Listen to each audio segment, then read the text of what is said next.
শ্রোতা বন্ধুদের অনেক অনেক শুভেচ্ছা ও ভালোবাসা জানিয়ে শুরু করছি অনুষ্ঠান আহরণ।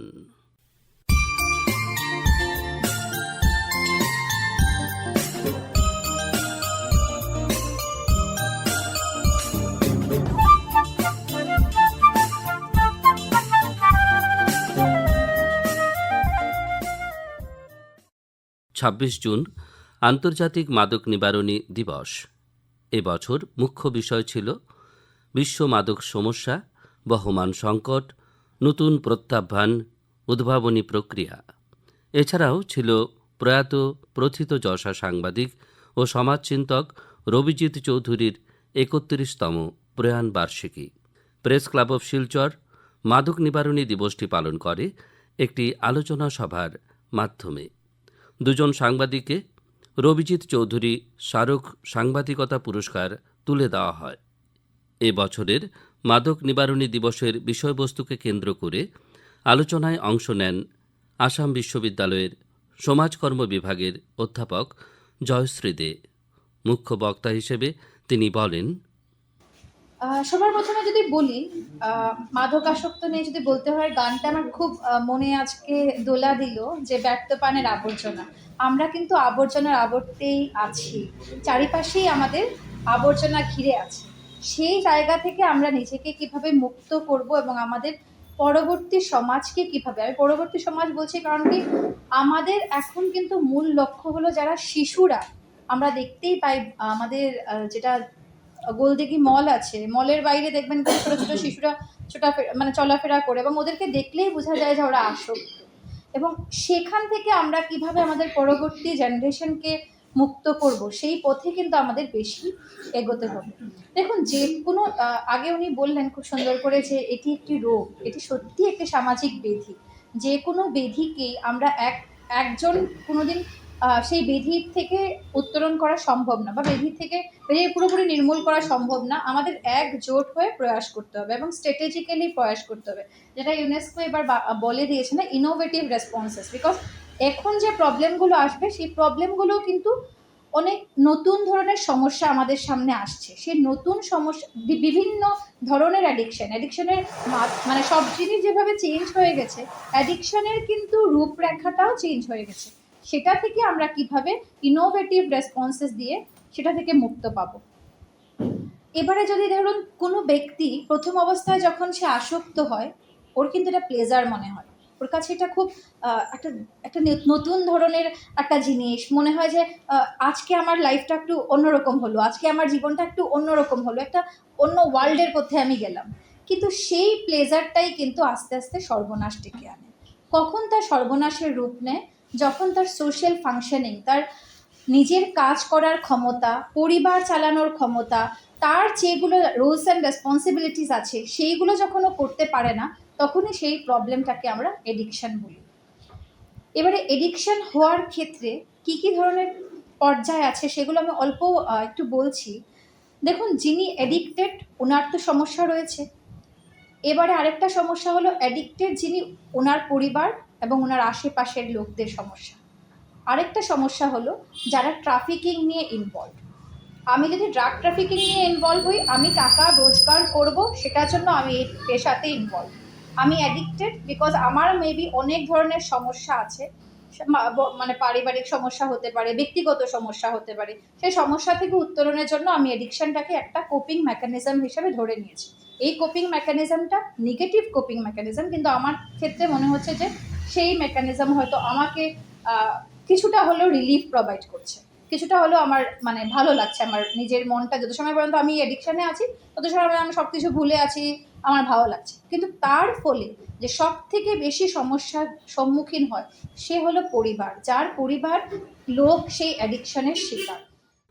সভায় উপস্থিত প্রবীণ সাংবাদিক ও কবি অতীন দাস বলেন, ঘুম থেকে উঠে যখন আমি পত্রিকা পড়ি, আমি তো দৈনিক 7টা পত্রিকা পড়ি এই সকালে 9:30টার মধ্যে। তো মনে হচ্ছিল যে আমি ভারতে আছি না কলম্বিয়ায়, কারণ বরাক উপত্যকায় প্রায় সমস্ত পত্রপত্রিকায় এখন মুখ্য সংবাদ হচ্ছে যে কোন জায়গাতে কত ড্রাগ ধরা পড়লো। এখন আর হাজার বা লক্ষ টাকায় হিসেব হয় না, এখন সব হচ্ছে কোটি কোটি টাকা। এবং গ্রামাঞ্চলে সাধারণ মানুষ, যার সেই অর্থে কোনো নাই, পরিচিতি নাই, দেখা গেল তার কাছ থেকে ড্রাগ উদ্ধার হয়েছে 20 কোটি টাকা। হ্যাঁ, তো এত টাকা কোত্থেকে আসে? নিশ্চয়ই কেউ এই টাকাটা জোগায়। আমি অনেক বছর আগে যখন রোহিঙ্গারা বাংলাদেশ দেশে এসে আশ্রয় নিয়েছিল, সেই সময় আমি দেখেছিলাম যে এই রোহিঙ্গাদের বাংলাদেশে আসা 10 লক্ষ 12 লক্ষ লোক, এটার কিন্তু প্রভাবটা পড়বে ভারতের উপরই, কারণ ওরা বাংলাদেশ থেকে ভারতে ঢুকবে। আর ওই রোহিঙ্গাদের মূল ব্যাপারটাই হচ্ছে ড্রাগ, এই মাদক চোরাচালানটাই হচ্ছে মেইন ব্যবসা ওদের। এবং আমরা দেখলাম যে সেটাই ঠিক হয়েছে, যে এখন বরাকের বিভিন্ন অঞ্চলে, হাইলাকান্দি বলুন, করিমগঞ্জ বলুন, কাছাড় বলুন, যে প্রত্যেক দিন অন্তত 3-4টা খবর থাকে যে এইখানে 10 কোটি টাকা, এইখানে 17 কোটি, ওইখানে 20 কোটি টাকা। আজকের পত্রিকাও এইগুলো আছে। এখন ইয়াবা ট্যাবলেট এবং হেরোইন, এই সমস্ত। আর গাঁজা তো আজকে দেখলাম যে পাতারকান্দিতে 10 কোটি টাকার গাঁজা ধরা হয়েছে। তো এই যে ব্যাপারটা যেটা ধরা হয়, এটা বলা হয় যে হিমশৈলের চূড়ো মাত্র। 100 জন যদি কারবারি হয়, দেখা যায় যে ধরা পড়ছে 2 জন, বাকিরা তো ঠিকমতো হয়ে যাচ্ছে। তো এই যে ব্যাপারটা, এই ব্যাপারটা কিন্তু একটা বড় সমস্যা সমাজে। এই যে আমরা জানি যে সন্ত্রাসবাদী, জঙ্গি, বিভিন্ন যারা ফেল স্টেট, এদের সমস্ত কিছুই এই ড্রাগের যে টাকা, ওই অর্থেই হয়, পরিচালিত হয়। তো এটা যে একটা খুব খারাপ জিনিস মাদক, এটা আমরা জানি। আমাদের যখন স্বাধীনতা সংগ্রাম হয়, সেই সময়ে স্বাধীনতা সংগ্রামীরা মদের দোকানের সামনে গিয়ে সত্যাগ্রহ করছেন, যাতে মদ যাতে বিক্রি না হয়। এইভাবে যাতে দেশার বিরুদ্ধে কাজ হয়েছে। এমনকি ভারতবর্ষ স্বাধীন হওয়ার পরও কেন্দ্রীয় মন্ত্রিসভা, রাজ্য মন্ত্রিসভায়ও এই মাদক নিবারণের একটা ডিপার্টমেন্ট থাকতো। এই আসামে ধরুন আজ থেকে 50-55 বছর আগে এই মাদক নিবারণী কমিটি, প্রহিবিশন কাউন্সিল ছিল আমাদের এই ডিস্ট্রিক্টে। এটার প্রেসিডেন্ট ছিলেন নন্দকিশোর সিংহ, এই রাঘবেন্দ্র নারায়ণ ভট্টাচার্য একজন ছিলেন তারাপুরের, ননীগোপাল বর্মন জয়পুরের, এবং আমি ছিলাম এটার সম্পাদক প্রহিবিশন কাউন্সিলে। কারণ কিছু টাকাও হিসেবে পাওয়া যেত আর কি, পারিশ্রমিক হিসেবে। তো আমরা ওই তো স্কুলে এই সমস্ত গ্রামাঞ্চলে গিয়ে যে মাদক নিবারণ যে কত জরুরি, সেটা আমরা বুঝাতাম। যাই হোক, তো এখন যে ব্যাপারটা হচ্ছে, এখন দেখা যাচ্ছে এই যে মাদকের কারবার, এটা একটা বিরাট বেস্টেড ইন্টারেস্ট, কায়েমি স্বার্থ এটার পেছনে, এবং একটা বিশেষ সার্কুল, যারা এটা নিবারণ করার কথা এর সঙ্গে জড়িত থাকে তারাই। ভারতীয় সেনাবাহিনীর অবসরপ্রাপ্ত ক্যাপ্টেন সুকৃতি ভট্টাচার্য বিষয়বস্তুর অবতারণা করে বলেন, আমি যখন শিলচরে প্রথম এলাম, রীতিগাছারি ছিল, তখন দেখলাম, আমি that time I came to just aliens defence থেকে এসে শিলচরে আসছি, দেখেছি যারা পাবার বেসিক্যালি কিছুই পায় না, হ্যাঁ কিছুই পায় না, ওনারা পায়। তো আমি একদিন গিয়ে কথাটা বলে একটা এসেছি, তখন অলরেডি স্টার্টেড এসেছি, হ্যাঁ আমি একটা গঠন করি, তো বলছে এখানে তো ইসলাম এরিয়া এরকম ধরনের, এটা আমি বলছি কেন, আমি প্রেসিডেন্ট এখন স্ট্রিট রাইট নাও আমি প্রেসিডেন্ট শুরু হবে এসেছি, হ্যাঁ তাই আমি বলছি আমি এসেছি প্রেসিডেন্ট হতে পারি না, বলছে পারো, but you don't come to front আসবে না, তুমি বেঁকে থাকবে। সো আই স্টার্টেড, কতগুলো মেনে নিয়ে ইসলামের গেলাম এরকম করে বহু কাজ করেছি। এখন যে আমি মেইন কথা বলতে আসছি, আমরা যেটা আমি চাইছি, আমরা যদি এরকম ঘরের বিষয়ে 4 দলের বিষয়ে মিটিং করি, কিছু হবে না, because we are all are ever for ever that, আমাদেরকে বেরিয়ে যেতে হবে। এই যদি কালকে আমার একটা অনুভব হচ্ছে, আমি অল ইন্ডিয়া সারদা সংঘের জয়েন্ট সেক্রেটারি, হ্যাঁ, তো কালকে রিপোর্টগুলো আমাদের ইয়ারলি রিপোর্ট পাঠাতে হয়। তখন আমরা কী কী করে দিয়েছি, তখন ওই কলেজ স্তরের এক ছেলে বলছে যে আপনাকে তো অনুরোধ করবো, রিকোয়েস্ট করবো। আচ্ছা কি বলছে, আপনি তো কিছু করে একটা নাটক করে কেন বুঝান না, পথনাট্য যাকে বলে। আচ্ছা দেখো রে ভাই, এখানে যদি দুটো কক ফাইট হয় না, লোক ভিড় হবে, আমি দুটো কথা বললে কেউ আসবে না, হ্যাঁ, শুনতে। বলছে না না আসবে, আপনি পয়েন্টগুলো বলে দেবো পরে। তা আমি এখন চিন্তা করলাম, সত্যি কথা, আমরা যদি একটু ছোটো নাটক করতে পারি না, রাস্তায় করতে পারি, দুটো লোকে তো দেখবে, দুটো লোকে অ্যাটলিস্ট আমরা একটু এগিয়ে যেতে পারবো। হ্যাঁ, এরকম তো কথা বলে বলে হবে না, আমরা সবাই জানি। তৃতীয় হচ্ছে বেসিক্যালি হাউস, ঘর। আমাদের কী হয় দেখেছি, এটা আমার প্র্যাকটিক্যাল, আমার বাস্তবায়, মা বাবারা লুকায়, হ্যাঁ, ফোকাস আনতে চায় না। প্রথম দিনে যদি দেয় না এক চোট, তাহলে থেমে যাবে। এটা আমি প্র্যাকটিক্যাল বলছি। আমার এই ছেলের বন্ধু ছোটো ছোটো কাহানি বলছি। খুব খেয়ে আসছে, খেয়ে দাঁড়াতে পারে না, তো পরে আমার ছেলে এসে গল্প করেছে, মা একটা মজার ঘটনা শোনো। ওদিন বাবা খুব গালাগাল করেছে, মা বলছে বাবা হচ্ছে বকবে না, খায়। মা খুব সুন্দর খাইয়ে দিয়ে ঘুম পাড়িয়েছে। সকালবেলা ছেলে বলছে, বন্ধুকে গল্প করছে, সে বলে জানোস সকালবেলা চোখ খুলে দেখি মা তো বড় লাঠি একটা লয়ে দাঁড়াইছে। সমগ্র রাজ্যের সঙ্গে সঙ্গতি রেখে ২৮ জুন শ্রীভূমি জেলায়ও পালস পোলিও টিকাকরণের আনুষ্ঠানিক উদ্বোধন হল শ্রীভূমি জেলা সদর শহরের সিভিল হাসপাতালে। আজ এ নিয়ে এক সাক্ষাৎকারে রাষ্ট্রীয় স্বাস্থ্য মিশনের শ্রীভূমি শাখার মিডিয়া বিশেষজ্ঞ সুমন চৌধুরী এ ব্যাপারে আমাদের জানালেন। এই কর্মসূচির নাম পালস পোলিও টিকাকরণ অভিযান। ২৮ জুন ২০২৬ রবিবার সারা দেশে পালস পোলিও বুথে ৫ বছর বা তার কম বয়সী প্রতিটি শিশুকে খাওয়ানো হবে পোলিও প্রতিষেধকের ২ ফোঁটা জীবনদায়ী ওষুধ, অরেল পোলিও ভ্যাকসিন বা যাকে বলে OPV। আমি সকল অভিভাবক এবং অভিভাবিকাদের আন্তরিক অনুরোধ জানাই, আপনারা আপনাদের সন্তানদের নিকটস্থ পালস পোলিও বুথে নিয়ে এসে এই ২ ফোঁটা জীবনদায়ী টিকা অবশ্যই খাওয়াবেন। বন্ধুগণ, আজকের অনেক তরুণ তরুণী হয়তো পোলিও আক্রান্ত কোনো শিশুকে কখনো দেখেননি। এর কারণ ভারত বিশ্বের অন্যতম সফল জনস্বাস্থ্য অভিযানের মাধ্যমে পোলিওকে পরাজিত করতে সক্ষম হয়েছে। তবে এই সাফল্য একদিনে আসেনি। পোলিও একটি অত্যন্ত সংক্রামক ভাইরাসজনিত রোগ, যা প্রধানত ৫ বছরের কম বয়সী শিশুদের আক্রান্ত করে। দূষিত খাবার ও পানির মাধ্যমে ভাইরাস ছড়িয়ে পড়ে এবং স্নায়ুতন্ত্রকে আক্রমণ করে। এর ফলে শিশুর শরীরে স্থায়ী পক্ষাঘাত দেখা দিতে পারে, এমনকি মৃত্যু পর্যন্ত হতে পারে। সবচেয়ে গুরুত্বপূর্ণ বিষয় হলো, পোলিও কোনো নির্দিষ্ট চিকিৎসা নেই। এর একমাত্র প্রতিরোধের উপায় হলো টিকাকরণ। একসময় ভারতে প্রতি বছর হাজার হাজার শিশু পোলিওতে আক্রান্ত হতো। অসংখ্য শিশু আজীবনের জন্য প্রতিবন্ধী হয়ে পড়ত। এই ভয়াবহ পরিস্থিতি মোকাবেলায় ভারত সরকার ১৯৯৫ সালে পালস পোলিও কর্মসূচি শুরু করে। এই কর্মসূচিতে চিকিৎসক, নার্স, ANM, আশা, অঙ্গনওয়াড়ি ওয়ার্কার, স্বেচ্ছাসেবক, শিক্ষক ও সমাজের বিভিন্ন স্তরের মানুষ একসঙ্গে অংশগ্রহণ করেন।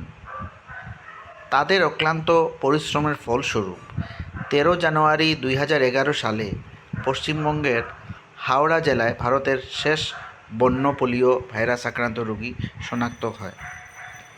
এরপর টানা ৩ বছর কোনো নতুন আক্রান্তের ঘটনা না ঘটায় ২০১৪ সালের মার্চ মাসে বিশ্ব স্বাস্থ্য সংস্থা ভারতসহ দক্ষিণ পূর্ব এশিয়া অঞ্চলকে পোলিওমুক্ত হিসাবে ঘোষণা করে।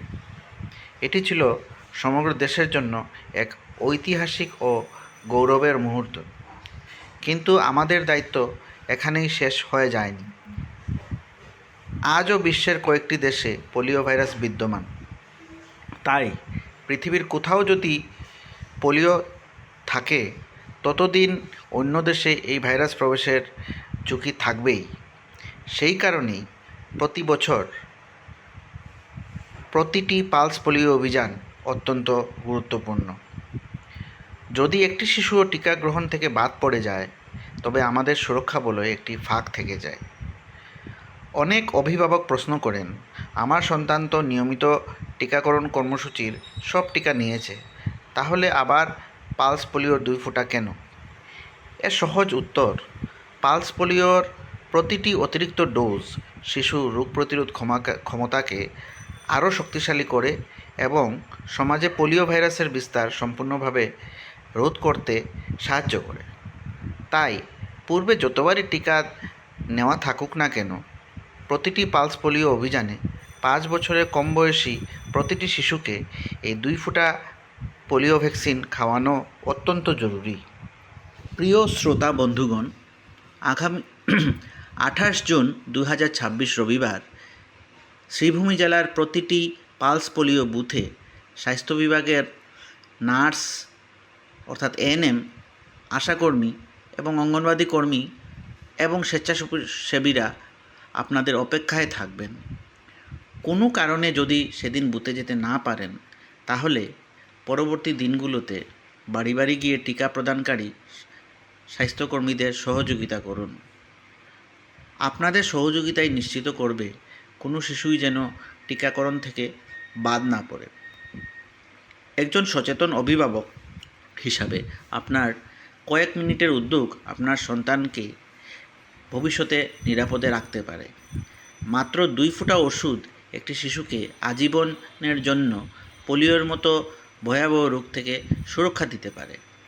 আসুন আমরা সবাই একসঙ্গে প্রতিজ্ঞা করি, কোনো শিশুকে বাদ দেব না, ভারতকে চিরদিন পোলিওমুক্ত রাখব।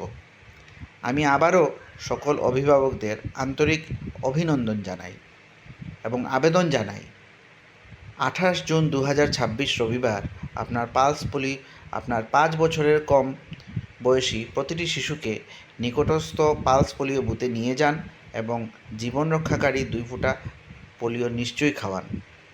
বিস্তারিত তথ্যের জন্য আপনার নিকটস্থ আশা, এএনএম, অঙ্গনওয়াড়ি কর্মী বা স্বাস্থ্যকেন্দ্রের সঙ্গে যোগাযোগ করুন। আসুন সুস্থ শিশু, সুস্থ পরিবার ও পোলিওমুক্ত ভারত গড়ে তুলতে আমরা সকলে একযোগে এগিয়ে আসি। মঙ্গলবার হাইলাকান্দির শ্রীকিষাণ সারদা কলেজ প্রেক্ষাগৃহে তরুণ উদ্যোক্তাদের উদ্ভাবনী শিল্প নিয়ে তেজস কর্মশালা অনুষ্ঠিত হয়। হাইলাকান্দি জেলা প্রশাসন, জেলা শিল্প ও বাণিজ্য কেন্দ্র এবং শ্রীকিষাণ সারদা কলেজের সহযোগিতায় আসাম স্টার্ট আপ প্রকল্পের উদ্যোগে আয়োজিত এই কর্মশালা সম্পর্কে আকাশবাণীকে জানিয়েছেন ডিআইসির অ্যাসিস্ট্যান্ট ম্যানেজার ফরিদা ইয়াসমিন। আজকের বিষয়টা হলো তেজস ওয়ার্কশপ, নতুন উদ্যোক্তা তৈরি করার এক গুরুত্বপূর্ণ উদ্যোগ। আজকের দিনে উদ্যোগিতা বা এন্টারপ্রেনারশিপ দেশের উন্নয়ন, নতুন চিন্তা ভাবনা এবং চাকরির সুযোগ সৃষ্টির এক বড় মাধ্যম। এই উদ্দেশ্যে ভারত সরকার ডিপিআইআইটির অধীনে স্টার্টআপ ইন্ডিয়া উদ্যোগ শুরু করে 16 জানুয়ারি 2016 তারিখে। এই প্রকল্পের মূল লক্ষ্য হলো নতুন উদ্যোক্তাদের সাহায্য করা, নতুন বিজনেস শুরু করতে উৎসাহ দেওয়া, ফান্ডিং, মেন্টরশিপ, ইনকিউবেশন এবং মার্কেটের সুযোগ করে দেওয়া। এই উদ্দেশ্যকে আরও মজবুত করতে আসাম সরকার আসাম স্টার্টআপ উদ্যোগ শুরু করে। আসাম স্টার্টআপের মাধ্যমে রাজ্যের যুবযুবতীদের নতুন বিজনেস আইডিয়াকে বাস্তবে রূপ দিতে আর্থিক সাহায্য, ট্রেনিং, মেন্টরশিপ এবং ইনকিউবেশনের সুযোগ দেওয়া হচ্ছে। আসাম স্টার্টআপের এক গুরুত্বপূর্ণ উদ্যোগ হলো তেজস, দি এন্টারপ্রেনিউরিয়াল জার্নি। এই ওয়ার্কশপের উদ্দেশ্য হলো ছাত্রছাত্রী ও নতুন উদ্যোক্তাদের স্টার্টআপ সম্পর্কে ধারণা দেওয়া, বিজনেস প্ল্যানিং, ফান্ডিং, ইনোভেশন এবং মার্কেট স্ট্র্যাটেজি নিয়ে তাদের প্রশিক্ষণ দেওয়া। এই উদ্দেশ্যে স্টার্টআপ ইন্ডিয়া এবং আসাম স্টার্টআপের উদ্যোগে district administration Hailakandi, district industries and commerce centre DICC Hailakandi এবং শ্রীকিষাণ সারদা কলেজের সহযোগিতায় হাইলাকান্দির শ্রীকিষাণ সারদা কলেজ অডিটোরিয়ামে একদিনের তেজস ওয়ার্কশপ আয়োজন করা হয়। এই ওয়ার্কশপে প্রায় 160 জন ছাত্রছাত্রী, নতুন উদ্যোক্তা, স্টার্টআপ ফাউন্ডার, বিভিন্ন সরকারি প্রকল্পের উপকূলভোগী এবং শিক্ষকরা অংশগ্রহণ করেন। এই অনুষ্ঠানের মূল উদ্দেশ্য ছিল হাইলাকান্দি জেলায় উদ্যোগিতা, নতুন চিন্তা ভাবনা এবং স্টার্টআপ কালচারকে প্রসার করা। অনুষ্ঠানে উপস্থিত ছিলেন Shri Gaurav Dutta, ACS, assistant commissioner এবং ডিস্ট্রিক্ট অ্যাডমিনিস্ট্রেশনের প্রতিনিধি, Shri doctor Sukanya Choudhury, principal incharge Srikrishna Sarda college, আমি miss Farida Yasmin, assistant manager DICC Hailakandi, Shri Debashish Sharma, senior manager Assam innovation and startup foundation এবং Shri Kaushik Khandikar, consultant, Assam innovation and startup foundation. ওয়ার্কশপে স্টার্টআপ ইন্ডিয়ার সুবিধা, Assam startup ecosystem, Assam startup and incubation policy, Tejas initiative, শিক্ষা প্রতিষ্ঠানের ভূমিকা এবং জেলায় উপলব্ধ সম্পদ ব্যবহার করে কিভাবে সাফল্যমণ্ডিত বিজনেস গড়ে তোলা যায় সে বিষয়ে বিস্তৃত আলোচনা করা হয়। এই ওয়ার্কশপের এক বিশেষ আকর্ষণ ছিলেন গ্রাজুয়েট ফার্মার্সের ফাউন্ডার শ্রী বাপ্পন দাস, যিনি নিজের স্টার্টআপ জীবনের অভিজ্ঞতা, সংগ্রাম এবং সাফল্যের গল্প সবার সাথে তুলে ধরেন। তার কথা শুনে অনেক যুবক যুবতী নতুন বিজনেস শুরু করার প্রচুর উৎসাহ পেয়েছেন। পিএমইজিপি, পিএমএফএমই, সিএমএএ সহ বিভিন্ন সরকারি প্রকল্পের উদ্যোক্তারাও এই ওয়ার্কশপে অংশগ্রহণ করে নিজেদের অভিজ্ঞতা শেয়ার করেন এবং নতুন উদ্যোক্তাদের উৎসাহিত করেন। আজ ভারত বিশ্বের অন্যতম বড় স্টার্টআপ ইকোসিস্টেম হিসাবে পরিচিত। ফ্লিপকার্ট, জোম্যাটো, পেটিএম, ওয়ো এবং ফ্রেশওয়ার্কসের মতো স্টার্টআপ বিশ্বজুড়ে সাফল্য পেয়েছে। আসামও পিছিয়ে নেই। চলো হপ্প, দেশয় ন্যাচারালস, মাংখো, আরসি হবিটেক সলিউশনস এবং উলা টির মতো স্টার্টআপ আসামের নাম উজ্জ্বল করছে। এই সাফল্যগুলো আমাদের শিখায় যে বড় শহরজয় নয়, বারাক ভ্যালির মতো অঞ্চল থেকেও নতুন চিন্তা এবং পরিশ্রম দিয়ে সাফল্য অর্জন করা সম্ভব। তেজস ওয়ার্কশপ আবারও প্রমাণ করছে যে startup India, Assam startup, district administration, district industries and commerce centre এবং শিক্ষা প্রতিষ্ঠানগুলোর সম্মানিত প্রচেষ্টা যুব সমাজকে নতুন উদ্যোক্তা হিসাবে গড়ে তুলতে গুরুত্বপূর্ণ ভূমিকা পালন করছে। শেষে আমি সকল যুবক যুবতীকে বলতে চাই, বড় স্বপ্ন দেখুন, নতুন কিছু ভাবুন, নিজের উদ্যোগ শুরু করুন এবং চাকরি খোঁজার চেয়ে চাকরি দেওয়া।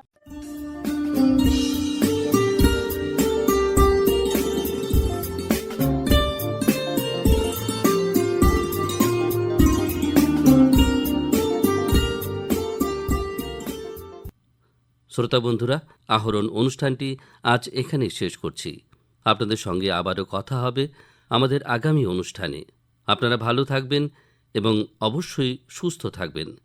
এবারে বিদায় নিচ্ছি, তবে তার আগে জানিয়ে দিই, উপস্থাপনায় ছিলাম বিপ্লব বিশ্বাস, শব্দগ্রহণ করেছেন রাহুল কান্তি দেব, জসিমউদ্দিন লস্কর এবং নবেন্দু দাস।